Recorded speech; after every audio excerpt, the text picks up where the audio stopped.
First and 10 in with Foz, Chicago Bears in the mix. Rapping about football, no room for politics. From the Windy City, we bring the fire. This podcast hot, raising the bar higher. Touchdown after touchdown, we never settle for less. Breaking it down with Foz, we always bring our best. First and 10 with Foz, dance in the crowd, cheering loud and proud. Our spirits never bow. We rep that navy, blue and orange, no room for doubt. Chicago Bears legendary, no team can knock us out. No team can knock us out. Analyzing plays, stats on full display. Hitting hard like a linebacker, making our way. Foz leading the charge, taking us to the top. Chicago Bears legacy, we can never stop. Tear down, rise up. What's up, everyone? Welcome to episode 80, First and 10 with Foz, streaming proudly on Chicago Bears Fan Forever on Facebook along with YouTube. First and 10 with Foz. Make sure to follow, subscribe, like all those. As always, brought to you by my home away from home, my favorite bar in the world, Bedrock's Bar. Bedrock's Pizza, the place to be. Hard rock tunes and craft beers for thee. The crowd is roaring, the atmosphere's hot. We'll party hard, give it all we've got. This place is our sanctuary. Shout it aloud, let the music play. Bedrock's Pizza, we're here to stay. Good times and memories never be far. Under the neon lights, we're all stars.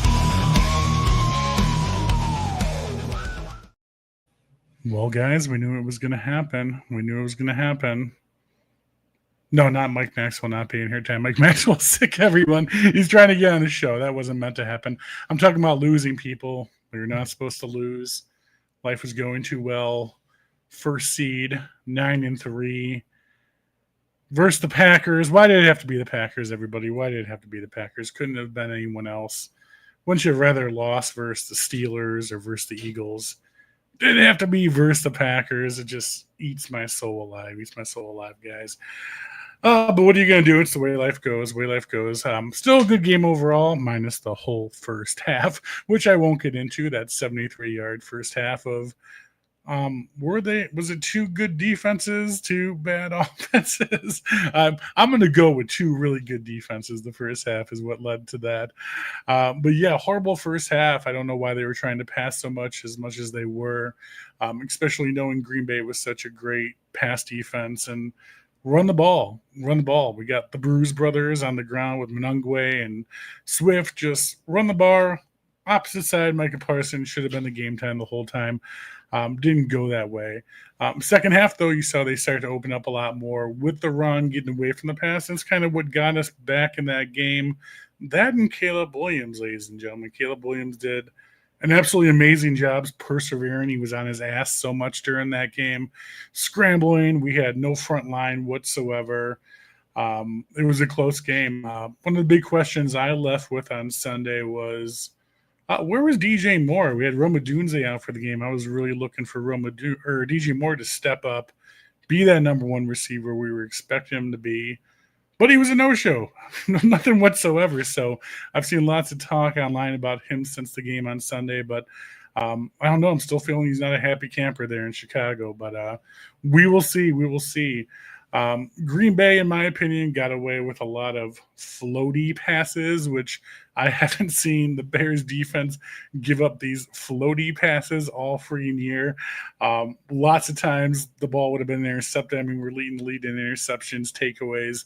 I've never seen the other teams get away with some of these passes that Green Bay got away with on Sunday.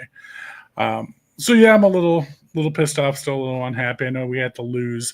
Just really wish it wasn't versus Green Bay. Any other team in the world would have been just fine. And then, of course, the end of the game call. Not sure if that was Dan Campbell out there or if that was Ben Johnson or not. I like the aggressiveness, but again, at the same time, I really wish they would have ran the ball.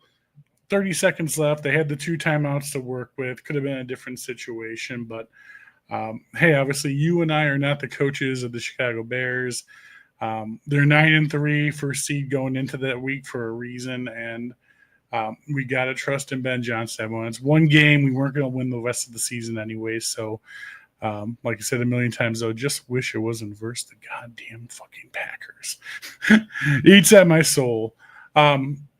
Take away from that game, the Bears were a horrible team last year, last 40 years, let's just be honest with you. And they've been working so hard to get where they're at currently today. I mean, within 12, 13 games of a season, Ben Johnson's taking them to first place in the NFC, first seed in the NFC.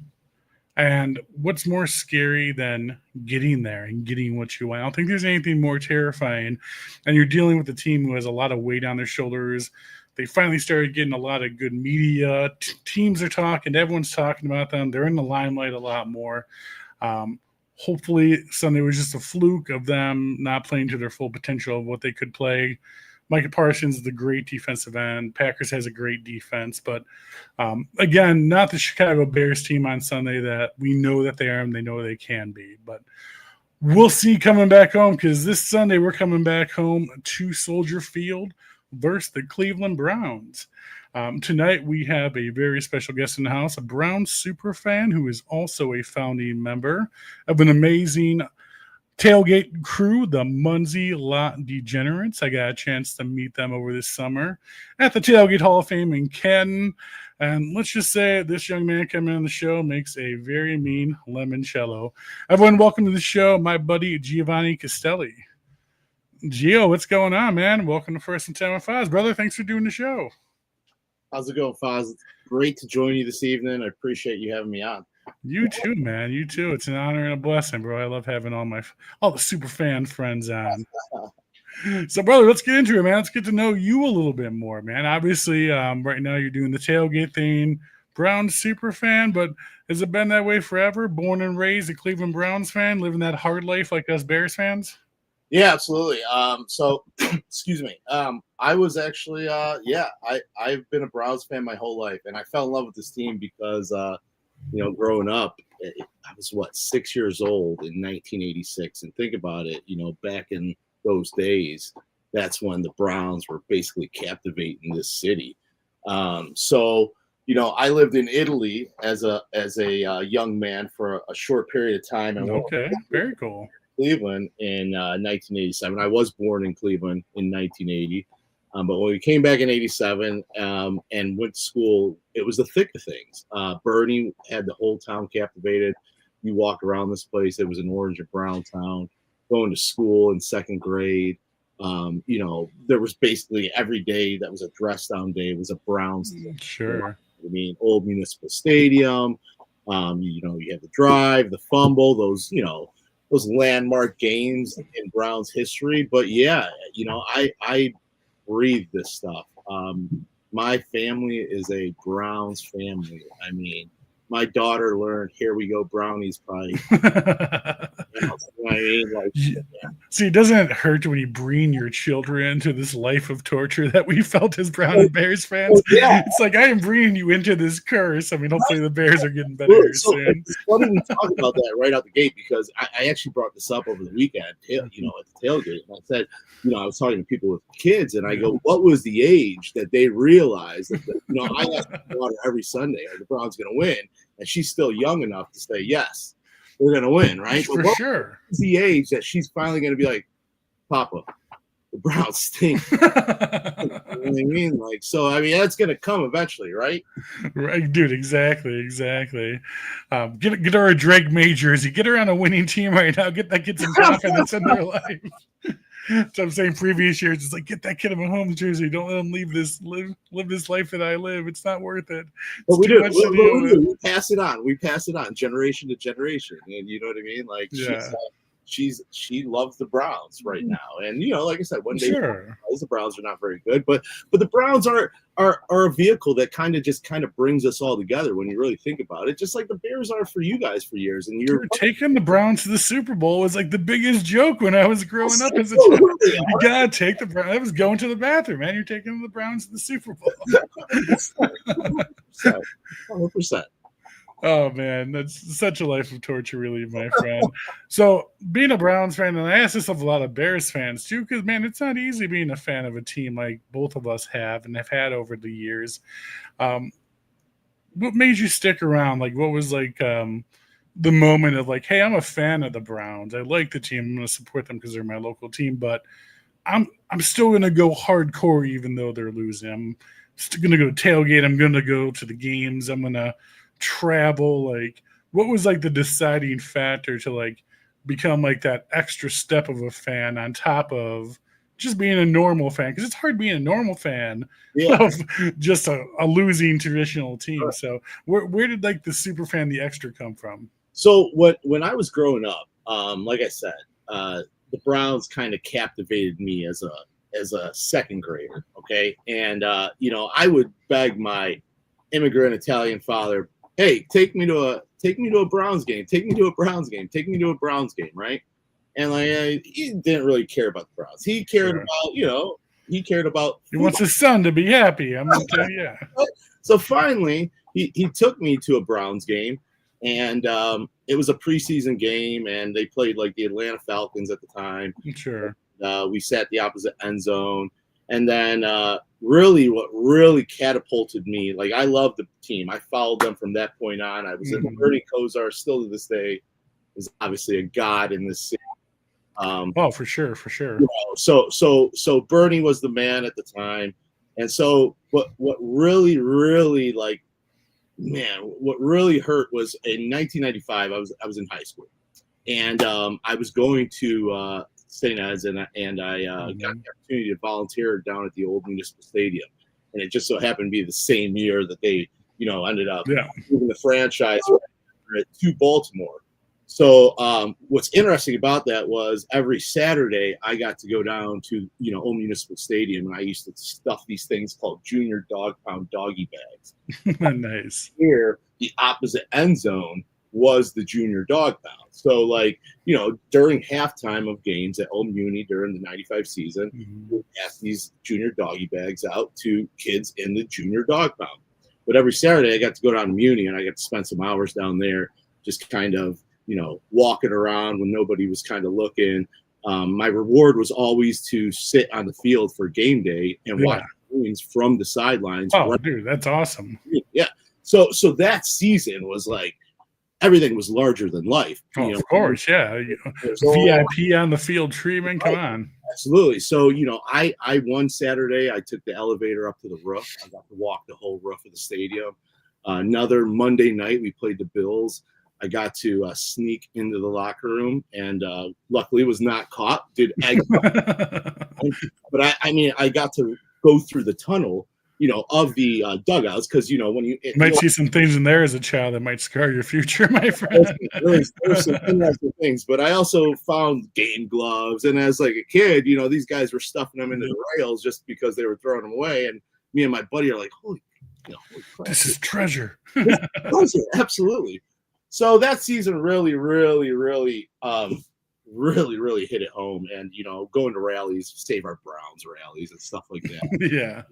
I never thought the Browns would come back at first. I mean, I thought we were losing our team for real. Like, sure. No, it was a real possibility there. It really was. And, I remember seeing shortly after that, ads in the Cleveland Plain Dealer from the Detroit Lions, your brown eyes blue and all kinds, it was just, it was so interesting. But the Browns were basically the fabric of this city. And it was just, I just fell in love with that team. Like I said, in the 80s and then in the 90s as well. And then having them leave and like breaking my heart in high school. Yeah. Losing them literally freshman year of high school sucked. Yeah, dude. I don't get it, man. The teams that do that, like how the Raiders and switch towns and go back and forth. Like, I don't know how you sustain a fan base when you do stuff like that. Well, and this is the thing. And this is the most unique thing about Cleveland is how hard we fought for the name. People were faxing Paul Tagliabue, New York, Save Our Browns. And finally, because when you think about it, like when they did go to Baltimore and do the press conference and say bring the team there, they called them the Baltimore Browns in the press conference. Yeah.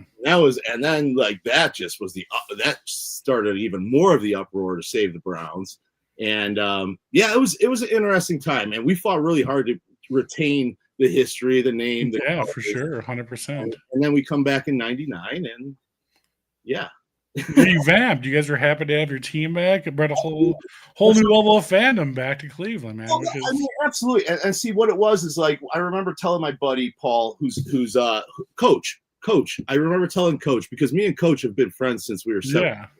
And I remember telling Coach, when they left, we said if they ever come back, we'll get season tickets. And shortly after they came back, we did, and we've had our season tickets for now, man, almost 20 years at this point. And What do Cleveland Browns season tickets go for? Like, what's like where are you sitting at level, and then kind of like cost per ticket? I always like to ask season ticket holders. It varies so widely between team to team. It's like outrageous on some teams, very affordable elsewhere. Like being a Browns fan from Cleveland, like with the Browns record in history, what does a Browns season ticket cost? So when I first started, it was $450 per seat for the whole season, and this was like 20 years ago. Right? Oh my god, that is so crazy to even think. And we're in the upper dog pound, which is $318. Who cares? I mean, we're $450 a seat for the entire season for the whole season. Now, this was almost 20 years ago, though. Yeah.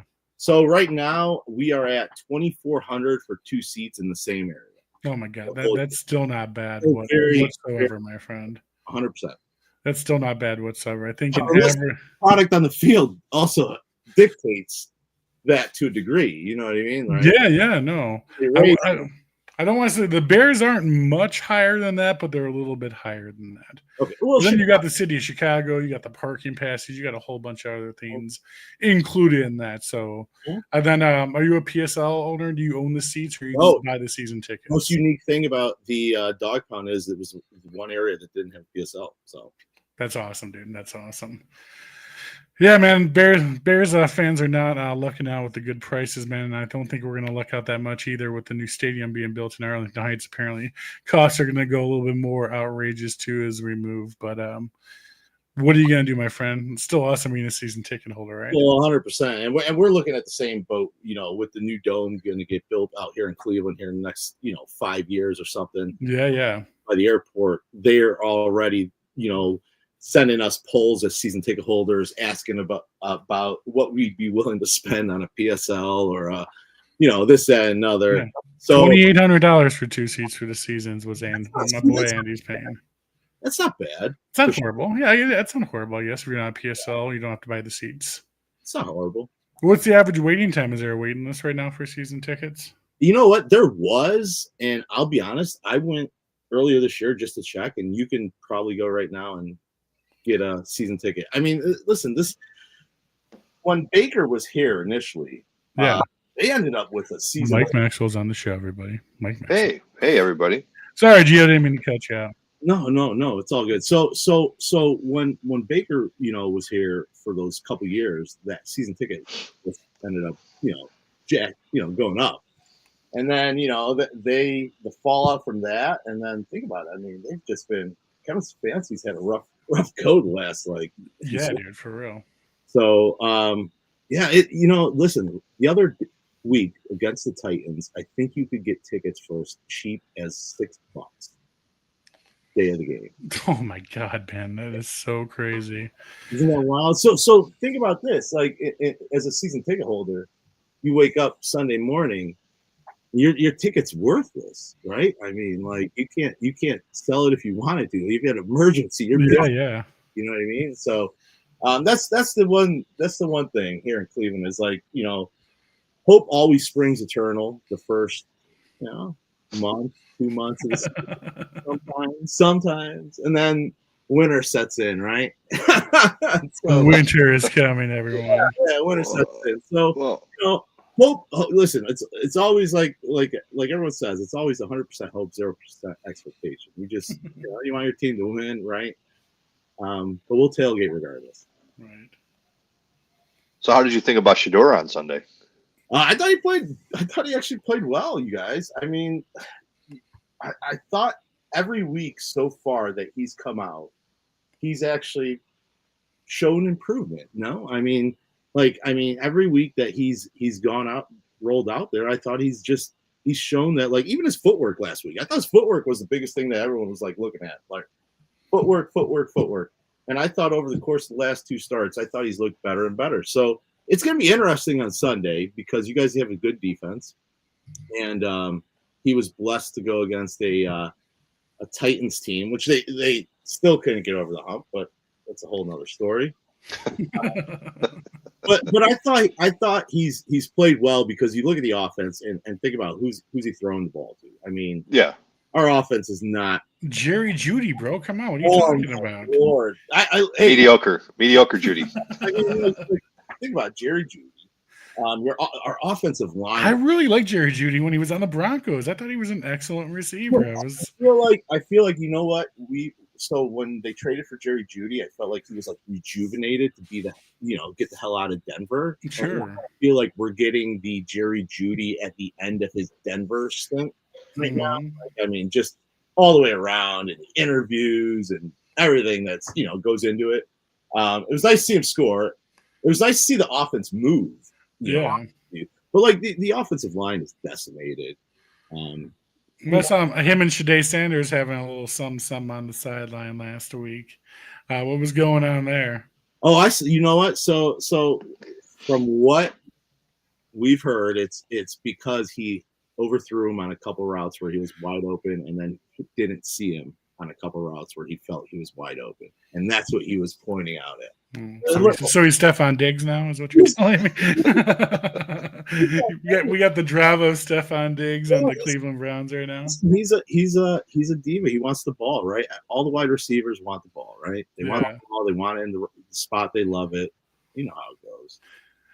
So you're coming out Sunday, 1st and 10 tailgating, Chicago. It's going to be a lovely, bright, sunny day of negative 20 degrees with the wind chill on Sunday. I don't think anyone needs to bring ice. The last time I checked my science, I don't think ice is going to be necessary on Sunday for the game. So the Mooney Lot degenerates, my friend. Let's talk about this wild group of maniacs that you've put together with the coach and the families. And I love to see the personal, like the friends and the tailgate lots and the families and the wives and the kids come together. And you guys did a good job of bringing that to Canton this year. So it's something that really stood out to me. So tell me how it all came to be, man. What makes you such a goddamn degenerate? it was kind of funny. It was kind of a joke initially, like, you guys are, people just call this. You seem like a stand-up guy to me, Giovanni, so I'm not getting too much degenerate from you, so I want to know what's going on. Well, like I said, it started off as a joke, and basically it was, we just like to have a good time and party, and people started saying, man, you guys are a bunch of degenerates. Well, we would lightly gamble on stupid things, and so like and nothing major, literally stupid shit we would gamble on. Like what kind of things? Give me some example. I love degenerate gambling. That's a whole nother thing.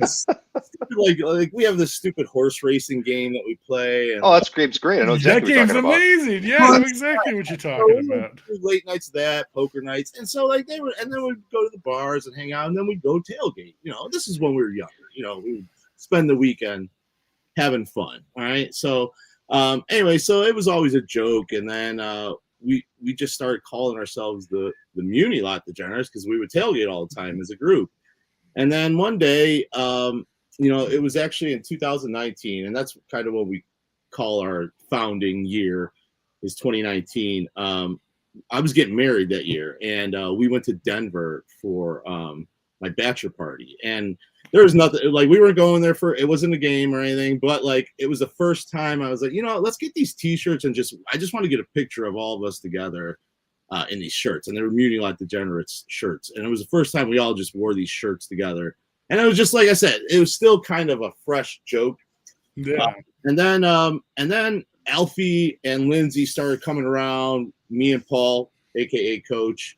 And Carly was a big part of our group as well, just like our friend group. And she started always coming around. And then our buddy Chico, big Filipino guy, he was always coming around. And then we're always coming together and tailgating. I mean, it was just basically, tailgating. And then one day, Alfie, who's one of the younger guys in our group who has the ambition to go out and just do something crazy. I went out and bought our first vehicle, and it was a beat up like RTA, paratransit. Yeah. And so very reliable. He goes out there and he goes and looks at it, and he comes back or he calls me and he's like, I found this thing, and I don't know, I think I might just go for it. And I'm like, all right. I go, you're just going to buy it? You don't even know anything about it. And then literally like 20 minutes later, I get a phone call. He's driving home with it. So he buys this, and literally, I want to say about maybe a month or two, maybe even a few months after, he starts being approached by somebody he works with. Alfredo's a fireman with CFP. Yeah. And somebody at work is like, hey, you should really check out this vehicle a buddy of mine has. He has a Browns ambulance that like him and his friends used to tailgate out of. And then they all got old and said, we don't want to do it no more. And he's like, you should come look at it. And Alfie's like, well, we just got this other vehicle. Maybe I'll look at it some other time. Year passes. He's like, it's still there. Nobody knows what's wrong with it. You should go look at it. He finally goes and looks at it, finds out, I think it's something I can fix easy, he says. And I go, how sure? He's like, I'm 90% sure. So we end up taking the plunge, taking it to a mechanic. It was a bad starter, he found out. So Alfie went ahead and had it all fixed up, tires, brakes, everything done, starter put on. Yeah. We ended up going out. I went out and bought a TV and a generator and everything else. And then bam, next thing you know, we are an ambulance crew, right? Hell yeah, man. Hell yeah. That's awesome. So we become an ambulance. That's what you had in Canton this last summer, correct? Right. Yeah, that's what we had in Canton, and that's kind of what we're known for, our ambulance now. And like our shot ski is a pediatric backer board, flip it over and carry somebody to the ambulance if you need to. But yeah, it's a good time, man. We have a lot of fun. We built a bar for the back of it, and that's where we have our little shot towers that we theme. The Generous Juice in one, and then we theme the other one with our visiting team, whoever's coming into the community lot. And we just try to have fun, and then, I make homemade limoncello, and that kind of just became it is. There's that baby. So good. We'll enjoy some of this weekend for sure. Liquid lemonheads. Yeah. We'll have some fun with that. But, and so we're there every game. We make sure we're there at 5 a.m. 1 o'clock games, we're there at 5. 4 o'clock games will usually let us in, 7, 8 o'clock. But we have the most unique lot, I feel, in the NFL. Yeah, dude, you guys definitely do, man. I think it's pretty crazy the way the whole setup is, just a big line of everything. So, yeah. I mean, same pictures, haven't made it out yet. This damn kids are taking away from all my fun from traveling for the NFL. But I will make it there one day, damn it. I promise. You need to make it before they move. I'm telling you, it is the more I get to travel around, the more I appreciate and am so grateful for what we have here in Cleveland, because sure. Seen generation after generation as community. Yeah, dude. Well, you'll see the Chicago situation on Sunday, and it's not good, my friend. I mean, even if you park in a handicapped spot, you got to walk 2 miles to your seats, and that's just for the handicapped people. Okay, this is why I stay home. Yeah. Hey, I will never argue that the best seat in the house is on the couch in front of your TV. I will never argue that. It's not the most fun seat in the house, I'll tell you that much, but it is definitely the best. No line for the bathroom, and beer is pretty cheap, so never complain about the home. Now, you're talking about the coach, Maxwell, and you'll enjoy this story over the summer. One of the guys in their tailgate group, the Mooney Lot Degenerates, just was walking around the entire campsite, and he just has this clipboard in his hand. And he's just walking around. People are looking at him like, who the fuck is this guy? Is he like evaluating something? And he's just looking at the clipboard and just walking around. And he'll go to another site and he's just got his clipboard. He's walking around. So finally, me and Lindsay go up to him at one point. And we're like, dude, what the fuck are you doing with this clipboard, man? And he has the clipboard. He turns around. He has absolutely nothing on the clipboard. He's like, I don't know, man. I just found this down by the pool. I've been walking around carrying it all day. I thought you were gonna fucking lost it, dude. I thought you were gonna I was like, listen, bro. I was like, this is now your thing. Oh, I was like, you just have to carry this clipboard everywhere you go now and just evaluate things because that's your role now. You may have baptized him in that role because that clipboard has not left his hands since. Yeah, dude. It was me and my wife were absolutely dying during the tailgate. Yeah, Lindsay's watching the show tonight. The clipboard, man. We 100% thought he was like checking out, like judging, evaluating like different campsites. Like, who the fuck is this guy with a fucking clipboard? I'm like half in the bag at 2:00 in the afternoon at the Tailgate Hall of Fame. I was like, is this guy fucking judging me right now? Oh, it was so funny, man. Then when we found out that he was halfway in the bag, he's like, I don't know, I don't even got nothing on this thing. That's the great. best, man. The best. He needs to decorate that clipboard, do his own thing with it, man. That is his thing going forward. And that's great. I hope he has it on Sunday, man. Oh, he will. It's on the list of things we need to bring. So. Yeah, the clipboard is in the ambulance for sure. Well, awesome, my friend. Gio, I appreciate you coming on the Showtime, man. Like I said, you and all your friends at the Tailgate were such a class act this year at the Tailgate Hall of Fame. Really stood out. I love when we see fans of fans around the league and coming together and spreading the love and having a good time because that's what it's all about, man. The Mooney Lab Degenerates for the Browns are definitely part of that and doing that around the league. So make sure you guys check them out when you're out there in Cleveland. If you come out to the Tailgate Hall of Fame, I hope they are a staple there going forward now. So appreciate you, brother. Thanks for coming on the show. I will see you on Sunday. I will be definitely very, very suited up in my bear coat for sure. Good, brother. But definitely will not be too cold to have a shot of limoncello with you, brother. That's for damn sure. All right, my guy. Enjoy the rest of the night. Appreciate for you coming on, man. Good luck with the game on Sunday, and then we will go from there, sir. Hey, we'll see you Sunday, Foz. Have a great All right, brother. Thank you. Yeah. Cheers. Cheers, bro. Mike Maxwell, how are you, Christopher Moltisanti? I almost laughed out loud when I saw the name pop up on the screen. I think Lindsay was upstairs laughing. I heard her bust up laughing as soon as she jumped on. I'm dying from a death of 1,000 sneezes, but we got to talk about the Bears.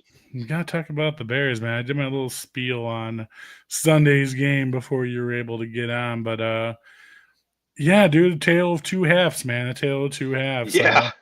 Very disappointing first half, and then what was your overall opinion of that second half, man? I mean, they were trying. They came back. I mean, it was nice to see because you had 23 passing yards in the first half, so you didn't have a first half. Yeah, I mean, they fought hard. They adjusted, however you want to look at that. Yeah, and had a pretty damn good second half. It was a play here or there away from probably winning that game. See, Max, we talked about it the last couple of weeks, and I keep on bringing it up, dude. Like, just run the goddamn ball. Just run the ball. I've been wanting the Bears to have a pass game since I can remember. Sure. And now it's just like, no, I don't want them to have a pass game because they have such a good run game dynamic happening right now. And then you could just throw in like a couple play actions here and there to our tight ends and fool it up and do a couple rollouts and a Caleb Williams like run dude here and there and some play action. Like, just keep running the ball, dude. It's like that first half, especially the first half. Like, stop trying to be Josh Allen and the Bills, like throwing it 20, 30 yards down the field and scoring real fast. Like, we're not there yet, man. You know what I mean? I don't think our receiving core is there yet, and Caleb Williams is definitely not there yet. Yeah, no, Caleb's not, and Rome not being there also seemed to hurt. At the same time, the Packers did seem to have their card pretty well. I mean, they came out with a pretty good game plan and seemed to really confuse the Bears quite a bit in that first half. I mean, that is a good defense. There's no taking away. I mean, as much as we hate Green Bay, Micah Parsons was in his face. I think the entire fucking game, he was in his face. We held him, dude. I can't even deny it. There was holding on every play against Micah Parsons. You have to. You have to. And even LaFleur, and it's been all over TV since. But, dude, it's every game that happens with Micah Parsons. You cannot not hold Micah Parsons the entire game. Like, you have to. No. They can't call it every time. And no, as long as you're not egregious with it. Like, a couple of those were outrageously. But, like, you have to. I mean, he's such a freak. He's a lot like the guy we're going to play this Sunday on that ball. I mean, what are you going to do? So the Packers had a good game plan. It's just one of those games where you just got beat. I'm not upset. I was 100% okay with at this point being 9-3 taking a Yeah. loss. Yeah. Oh yeah. We're unrealistically at 9-3, higher than any of our dreams could have imagined we were going to be anyways this season where we're at currently. 100%. I just didn't want to be against the goddamn Packers, dude. I agree. I would have rather have lost against the Steelers or the Eagles. I would have rather won yesterday and lose against the freaking Browns on Sunday. I just didn't want the loss to be, especially after the 5-game win streak, to be against Green Bay. Man, that was the dagger, and that was the hardest pill to swallow for me personally. And the victory was in your fingertips. You know what I mean? They were so close to winning that game. I said, dude, at the beginning, was that Dan Campbell calling that play, or was that Ben Johnson calling that play? Because that was a big gamble, man. And we're not that big of a fucking powerhouse, big ball offense to where you go out and call that play, in my opinion. Especially when you have 30 seconds, 2 timeouts left, and you have the running core that we had, dude. I would have rather been safer, got in the end zone, tied the game, and gone into overtime personally. Yeah. That's where I would have rather gone and took the opportunity to tie or win the game in overtime. Because I think by the time the end of the game came, we definitely had the momentum going our way on top of Green Bay. No, I agree. I think he was definitely going for 2 there, though, if they got the touchdown. He talked about it after the game, that he was very much – I think that's kind of how Ben Johnson is. I'm not saying he's as crazy as Dan Campbell, but I think he's an aggressive guy. Are we going to have to get the wheelbarrow for his balls, too? Is this what we got coming for us? I don't know if we're that insane, but I think we're more aggressive than not. I mean, that's kind of what we wanted. I did go back and watch that play. I know we watched it in real time. We all agreed we didn't like the play. Going back and watching it, I think Caleb was a little late on the read. I think Cole Kmet was open. By the time he threw it, he wasn't open. Yeah. I don't think it was a bad call. I would have preferred probably a run there. Sure. Same time, the Packers seemed to be kind of, the way the defense was set up, they were ready for the run, very much expecting it. So it's just one of those things where everything was probably right. He just read it, a little too late, and it just didn't work out. And when you're a team like the Bears, where you don't have the overwhelming amount of talent, they have talent, but they're not going to win every game by 3 touchdowns. It's kind of how it is. It's one play here, one play there is the difference between all their games. On the flip side of the coin, you didn't get your doors blown off in Green Bay. So, yes, moral victories suck, and I'm not here for that. But sure, they fought their balls off in the second half to get back in the game. They tied it at one point. They got beat. Green Bay had some good plays. Jordan Love had a good game, no doubt about it. He torched that secondary. Yeah, man. Yeah, no, 100%. I mean, a lot of those passes with the Bears secondary and the Bears safeties, I mean, I didn't see a lot of other teams in the last 6-7 weeks get away with those passes Jordan Love got away with. But, Brisker was having a heart attack on the sidelines with a couple of the ones he gave up, which was definitely very un-Brisker-like style to allow a couple of those big plays that happen. But Bear, dude, I think this is where we're all at, but now we have expectations. Nobody expected this record of where we're at today. So it's no one expected that. We expected it to be a rebuilding year. 6, 7, 8 wins, maybe tops, but we entered this week, dude, 9-3, first place in the division, first seed in the NFC. It's just holy shit. This is something we've been praying for and wanting for God knows how long we can remember. So now it's where do you quickly shift from I'm just happy the Bears are doing okay to now we're going to win. Now we're going to be on top. Where's that happy medium to keep your expectations? It's a good question. And I think every Bears fan's asking it to themselves. I think we're to the point where we're definitely expecting them to be a winning playoff team right now. And I don't think there's anything wrong with that. I expect them to have 11 wins, 10 wins for sure, 11 by the end of the season, hopefully. And I think the Green Bay game reinforced that they are a good football team. Are they a great team that's gotten completely in that upper echelon yet? The Eagles, and take away the season all the way around. But the last few years, the Eagles, the Chiefs, those kind of teams. The powerhouse teams of the previous years. We're not there yet, but I think we're at the top of the middle, if that makes sense. Sure. I think we're, a top 12 team. Yeah. Are we a top 7, 8 team? I don't know. You see the glimmers of it though, which is a good thing. So I think we should have expectations of, moral victories suck, and this one maybe was, but we should expect them to be a winning team. I think Ben Johnson's instilling that culture. Yeah, 100%, man. I mean, what do we have no choice but to move forward from it. Yeah. Most importantly, I hope the players just move forward from it. I know I think so. losing against the Packers is always a big kick in the dick, dude. It's always a big kick in the dick. It's the one game every year that everyone's excited for. Bears players are excited for. Bears fans expect to lose every other game traditionally, how we've been. And then it's always that Packers game. You always want that win versus the Packers. And I mean, one win in the last 10 years at the end of the last season. Yeah. I just thought technically this year on paper, our team is technically a better team than the Green Bay Packers currently, in my opinion. I just think we didn't execute on Sunday. We just didn't execute. Yeah, because they didn't, a better drive in the first half. That's a Bears win at the end there. So it completely changes the drive at the end. Sure. The good thing is we've got another Packers game coming up very quickly here. Yes, we do. To redeem yourself, at home. So, if let's say they come out and they beat them pretty handily at Soldier Field, 1-1 against the Packers. That's all you can expect. I mean, they're a division rival. No matter what records are, throw them out the window. It's always going to be a fucking tough game. I mean, the NFC North, all of our teams who are in it right now, us, the Lions, the Packers, none of us have a cakewalk the rest of this season.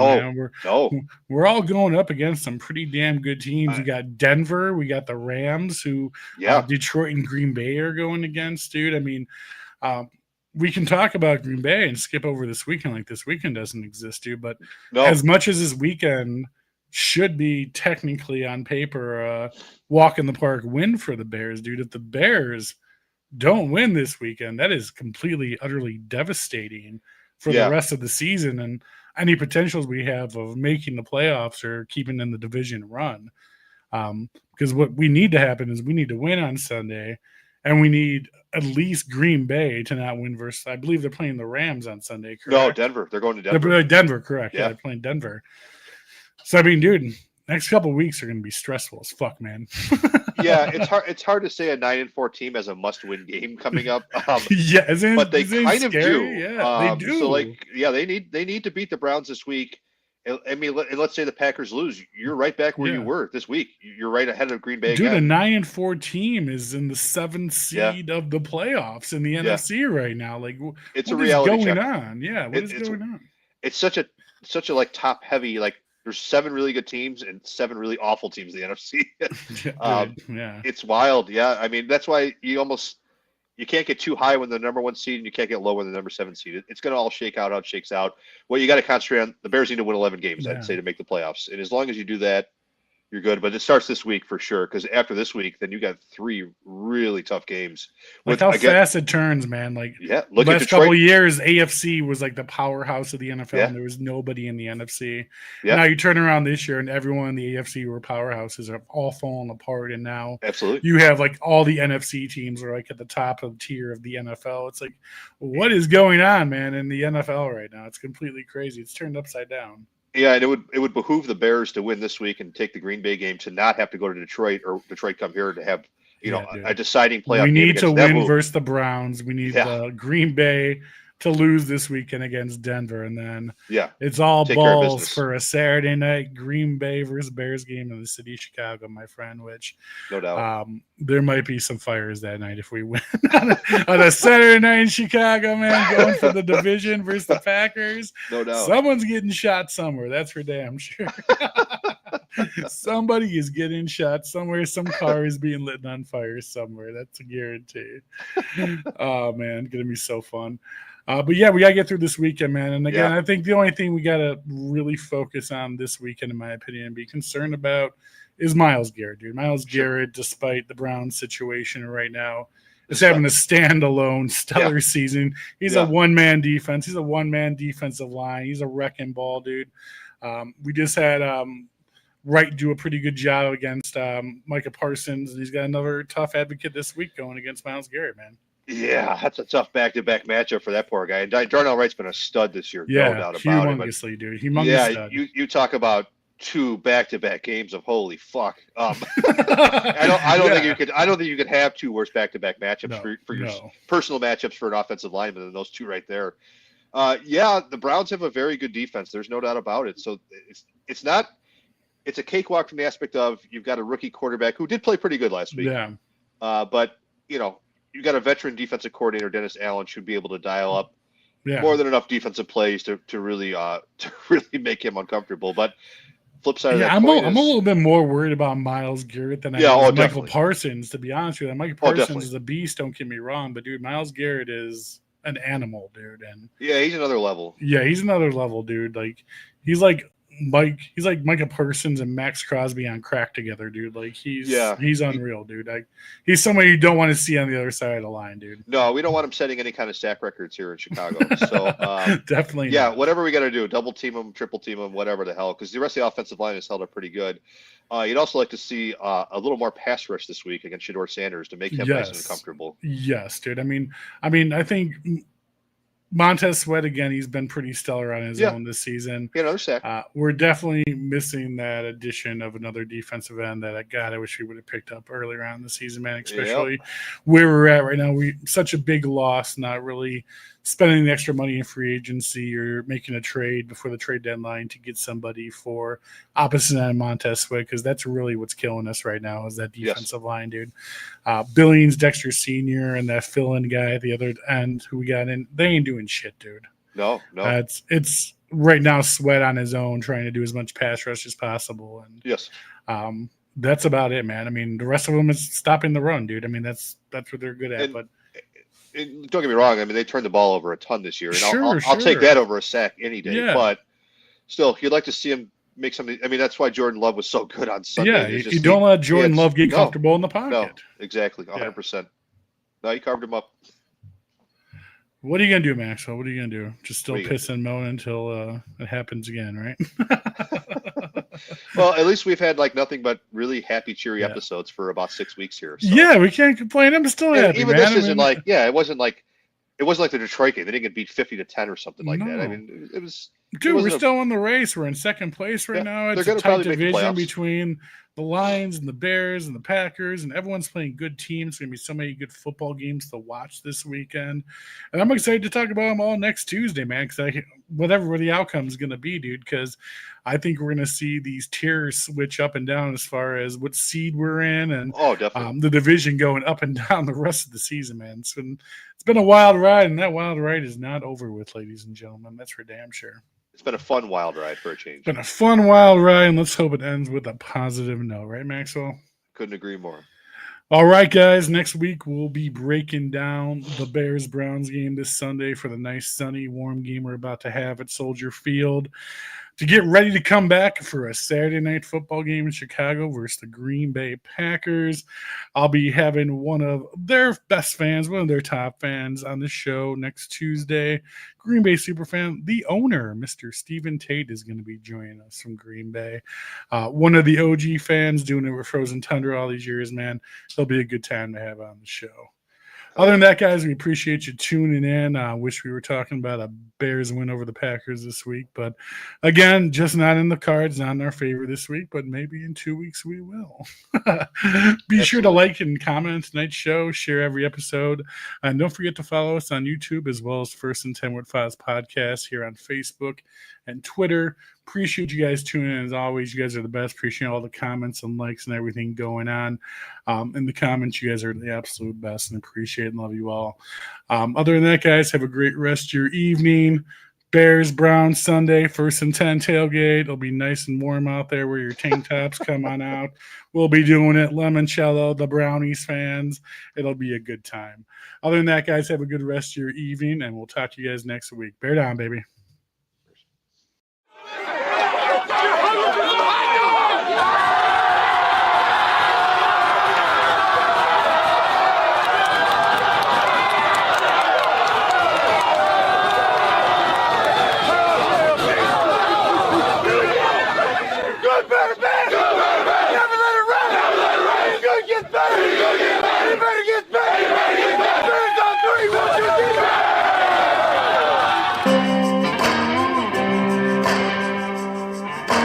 Out in the windy city, well, the Bears are on the prowl. Soldier Field is a rocking, man, and the fans are getting loud. With a legacy of legends from Peyton to Buckus, The Navy and the Orange are in charge, man, and victory we trust. Tailgates and touchdowns, it's a Sunday affair. Grilling and chilling, excitement's in the air. That defense is a fortress.